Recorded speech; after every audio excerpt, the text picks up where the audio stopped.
Olá, meus caros alunos do quarto ano do curso de Direito. Espero que esteja tudo bem com vocês, com seus familiares. Bom, vamos dar sequência ao estudo do Direito do Consumidor e vamos seguir ainda no primeiro plano de aula e já adentrar ao segundo plano de aula. Bom, na aula passada, nas últimas aulas, nós falamos sobre os conceitos de consumidor e fornecedor, sobre produto e serviço. E agora nós vamos adentrar aqui na Política Nacional das Relações de Consumo, que está previsto ali no artigo 4º do CDC. Muito bem, os princípios da Política Nacional das Relações de Consumo, juntamente com os direitos básicos do consumidor, na realidade são princípios da defesa do consumidor que se apresentam como desdobramentos dos princípios constitucionais que fundamentam o Código de Defesa do Consumidor, como nós vimos. Então nós vamos estudar aqui, analisar, eu vou fazendo um link desses dispositivos com alguns artigos do CDC para a gente ter um estudo um pouco mais dinâmico desta parte, tanto quanto teórica e conceitual. Então vamos lá. Artigo 4º. A Política Nacional das Relações de Consumo tem por objetivo o atendimento das necessidades dos consumidores, o respeito à sua dignidade, saúde e segurança, a proteção dos seus interesses econômicos, a melhoria da sua qualidade de vida, bem como a transparência e harmonia das relações de consumo, atendidos os seguintes princípios. 1. Reconhecimento da vulnerabilidade do consumidor no mercado de consumo. Bom, nós vimos que a vulnerabilidade do consumidor no mercado de consumo é um fato, é uma decorrência de fatos históricos, e a Constituição Federal reconheceu claramente a vulnerabilidade do consumidor. A vulnerabilidade do consumidor está estampada no artigo 5º, inciso 32 da Constituição Federal, quando fala que o Estado promoverá na forma da lei a defesa do consumidor. Está estampado também dentre os princípios da ordem econômica, a defesa do consumidor como princípio da ordem econômica. Está estampado também no ADCT, no artigo 48, que diz que no prazo de 120 dias, contados da promulgação da Constituição, o Estado brasileiro criará o Código de Defesa do Consumidor. Então, toda vez que se refere à defesa do consumidor, a essa expressão defesa do consumidor, está na realidade reconhecendo a vulnerabilidade do consumidor e a necessidade de reequilibrar as relações de consumo. O princípio da vulnerabilidade é a espinha dorsal do CDC. Ele está refletido em vários dispositivos, como nós veremos aqui no estudo da nossa disciplina. Tá? Então, reconhecimento da vulnerabilidade do consumidor no mercado de consumo é a espinha dorsal de todo o Código de Defesa do Consumidor, é um princípio de defesa do consumidor que vem lá da Constituição Federal. Bom, inciso 2. Ação governamental no sentido de proteger efetivamente o consumidor. A. Por iniciativa direta. B. Por incentivo à criação e desenvolvimento de associações representativas. E C. Pela presença do Estado no mercado de consumo. D. Pela garantia dos produtos e serviços com padrões adequados de qualidade, segurança, durabilidade e desempenho. Bom, vamos começar aqui então. Esta necessidade de ação governamental é o reconhecimento da própria vulnerabilidade, decorre disso. Então é preciso que o Estado intervenha nas relações de consumo para reequilibrar as relações de consumo em razão do reconhecimento da vulnerabilidade. Por iniciativa direta, isso acontece através dos três poderes, com o Poder Judiciário atuando efetivamente na aplicação do Código de Defesa do Consumidor e na sua interpretação, com a inversão do ônus da prova, com o reconhecimento da nulidade de ofício das cláusulas abusivas, com a criação de juizados especiais de defesa e varas especializadas na defesa do consumidor, como nós veremos mais adiante no artigo 5º, o Poder Legislativo atualizando, trazendo atualizações ao Código de Defesa do Consumidor, e criando outras normas que também incrementam a defesa do consumidor, como eu já citei para vocês, o Marco Civil e o Estatuto do Torcedor, são dois grandes instrumentos, duas leis importantes na defesa do consumidor. E o poder executivo também atuando diretamente criação e manutenção de órgãos de proteção ao consumidor e na realização de fiscalização do cumprimento da legislação de defesa do consumidor. Nós temos toda uma parte de sanções administrativas dentro do CDC, que é justamente a aplicação ou a atuação do Poder Executivo, aplicando sanções aos fornecedores que descumprem a legislação de defesa do consumidor. Muito bem, então aqui nós temos a atuação governamental por iniciativa direta, por incentivo e criação e desenvolvimento de associações representativas previstas na linha B. Bom, muito bem.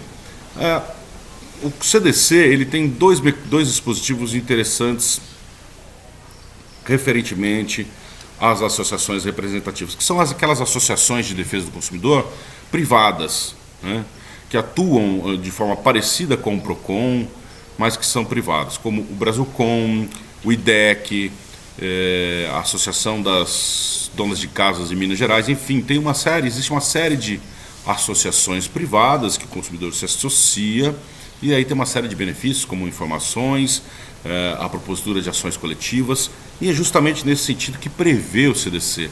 Ele legitima essas associações para a propositura de ações coletivas, e essa legitimação está lá no artigo 82 da Constituição Federal. Tá? Então lá no artigo 82 tem a previsão de que essas associações podem propor ações coletivas, como ação civil pública. Muito bem? E além disso, o artigo 87 também do CDC prevê a isenção para essas associações de defesa do consumidor do pagamento de custas processuais e honorários advocatícios sucumbenciais, salvo em caso de comprovada má-fé. Previsão lá no artigo 87. Então são dois incentivos que existem no próprio CDC para essas associações. A linha C do inciso 2 do artigo 4. Pela presença do Estado no mercado de consumo. Bom, o Estado ele intervém diretamente e indiretamente na economia, né? Diretamente através do fornecimento de produtos e serviços, e alguns doutrinadores consideram a prestação de serviço público como uma forma de intervenção direta. O fornecimento de produtos ainda acontece, mas já foi maior no passado, né? Com as privatizações nós tivemos aí um encolhimento do Estado nessa atuação direta. E de forma indireta, regulamentando o mercado de consumo de várias formas, através de vários dispositivos, inclusive através do próprio CDC. E D, pela garantia dos produtos e serviços com padrões adequados de qualidade, segurança, durabilidade e desempenho. Bom, nós temos alguns órgãos que são especializados na garantia da qualidade e da segurança de produtos e serviços, como é o caso do Inmetro.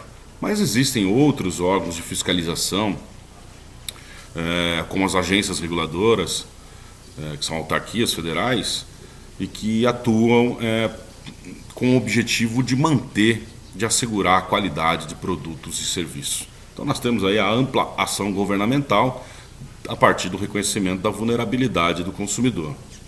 Bom, seguindo aqui no nosso artigo 4º, inciso 3, a harmonização dos interesses dos participantes das relações de consumo e compatibilização da proteção do consumidor com a necessidade de desenvolvimento econômico e tecnológico, de modo a viabilizar os princípios nos quais se funda a ordem econômica, artigo 170 da Constituição Federal, sempre com base na boa-fé, equilíbrio nas relações entre consumidores e fornecedores. Bom, esse dispositivo aqui ele traz uma série de significados. Vamos lá.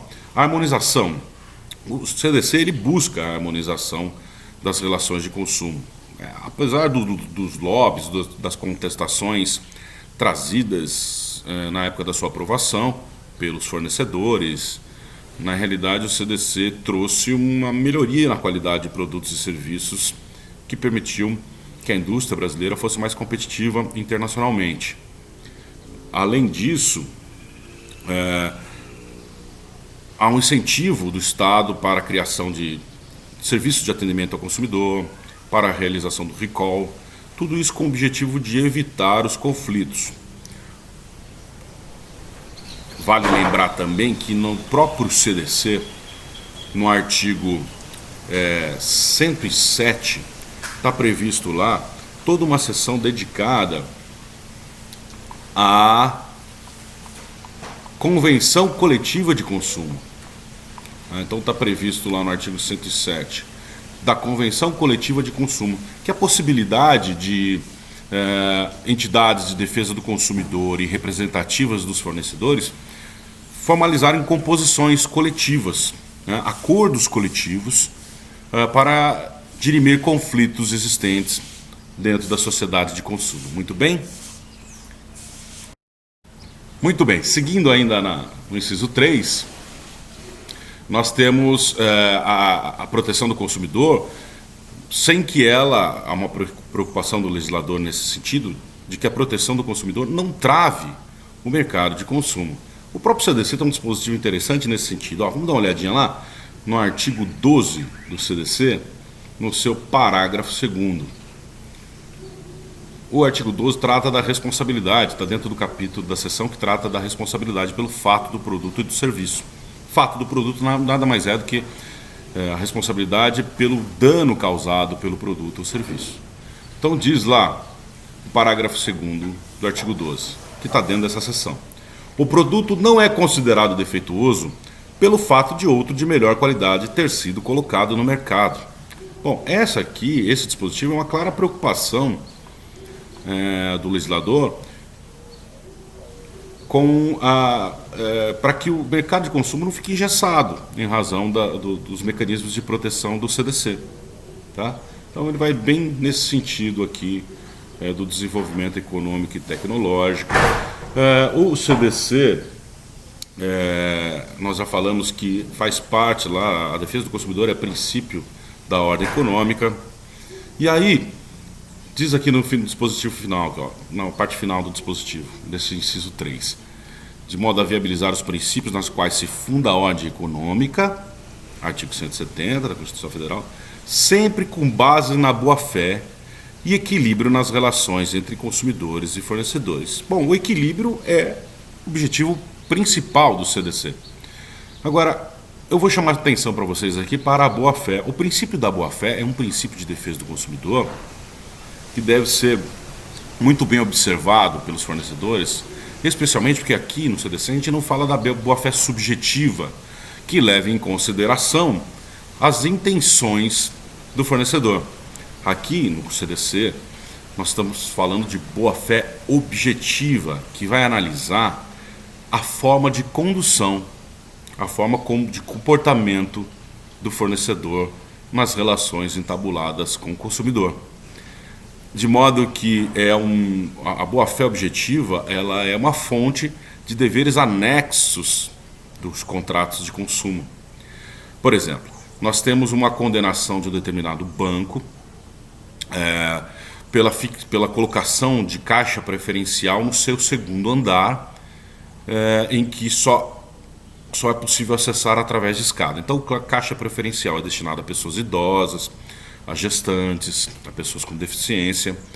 E aí o banco coloca esse caixa preferencial no segundo andar do seu prédio, e a única forma de acessar esse segundo andar é através de escada. Quer dizer, isso é uma falta de respeito com o consumidor. Então essa conduta de colocar o caixa preferencial lá em cima já é por si só um desrespeito aos deveres anexos dos contratos de consumo e um desrespeito, por consequência, à boa-fé objetiva, princípio do CDC, tá bom?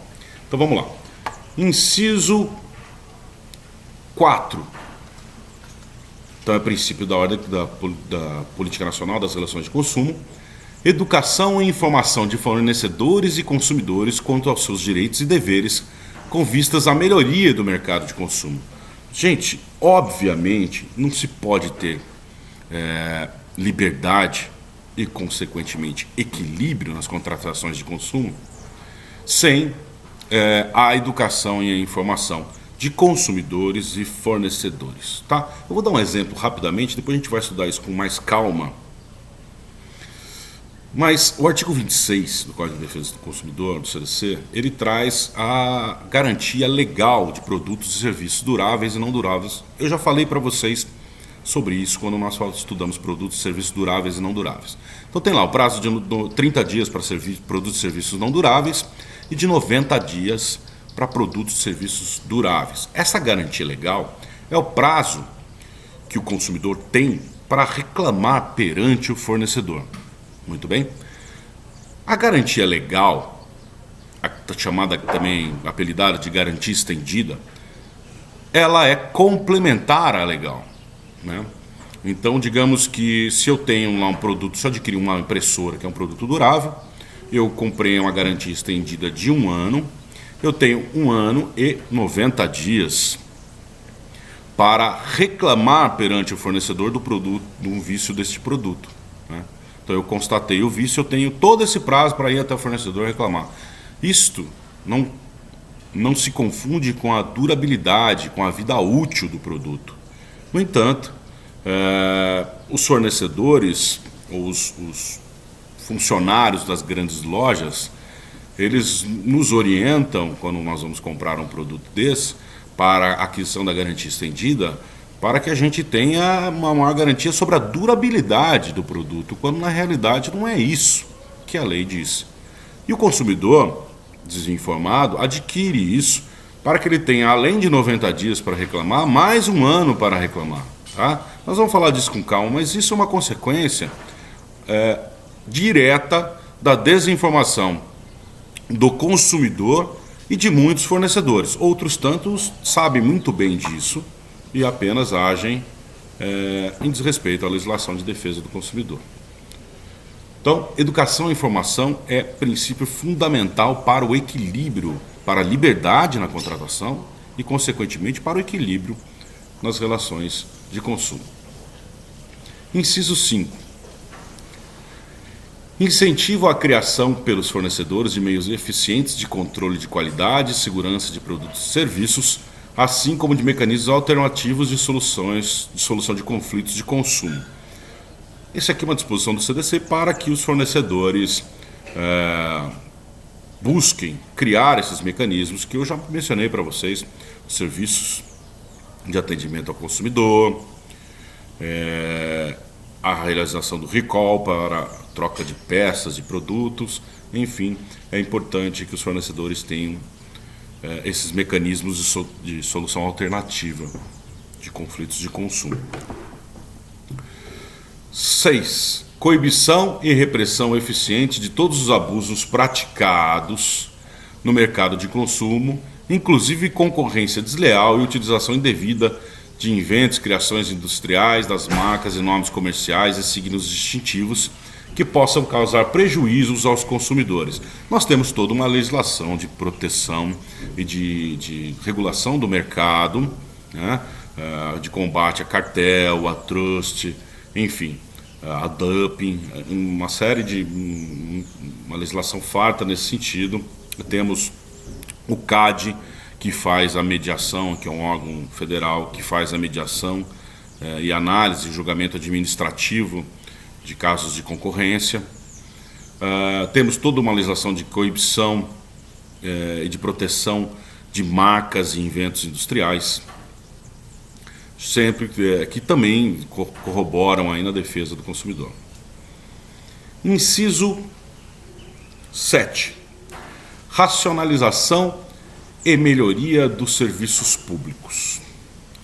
Bom, a racionalização e melhoria dos serviços públicos, nós vimos aqui que o fornecedor pode ser pessoa jurídica ou física, pública ou privada. Então nós temos aqui a previsão no CDC de que a pessoa jurídica de direito público também é prestadora de serviço público. O CDC, ao trazer a racionalização e melhoria dos serviços públicos, ele automaticamente reconhece que os serviços públicos não são prestados a contento, não possuem uma boa qualidade e também são prestados com desperdício de recursos. Por isso, então, a menção à racionalização. Quando a gente estudar logo mais os direitos básicos, ainda nessa semana, os direitos básicos do consumidor. Eu vou falar mais detidamente para vocês sobre a aplicação do Código de Defesa do Consumidor à prestação de serviços públicos. Muito bem? E inciso 8º, estudo constante das modificações do mercado de consumo.